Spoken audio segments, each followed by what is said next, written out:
foarte important să sfințești casa. Nu numai atunci când vine părintele cu botezul, unii nu primesc că nu sunt acasă, alții nu primesc că nu primesc ei, alții așteaptă cu mare drag. La țară, bineînțeles, nu se întâmplă să nu primească toată lumea, dar vorbim la oraș.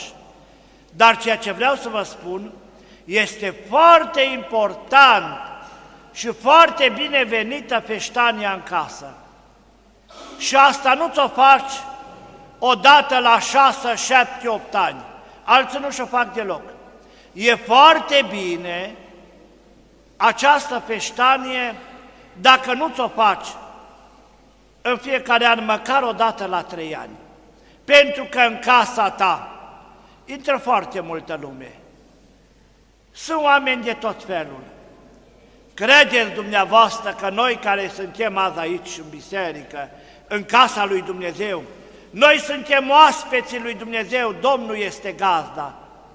Credeți că toți care sunt aici și suntem aici, suntem vrednici, avem haina de nuntă de a intra în casa lui Dumnezeu?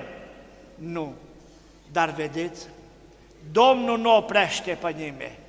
Domnul stă cu brațele deschise la ușă și ne primește pe toți. De ce? Pentru că ne iubește.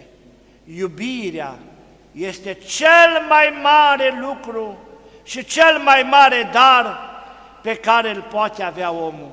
Pentru că ne spune atât de frumos Evanghelistul Ioan că atât de mult a iubit Dumnezeu lumea, încât din dragoste, de iubire, l-a trimis pe Fiul Său cel unul născut, pe Domnul nostru Iisus Hristos. Deci iată,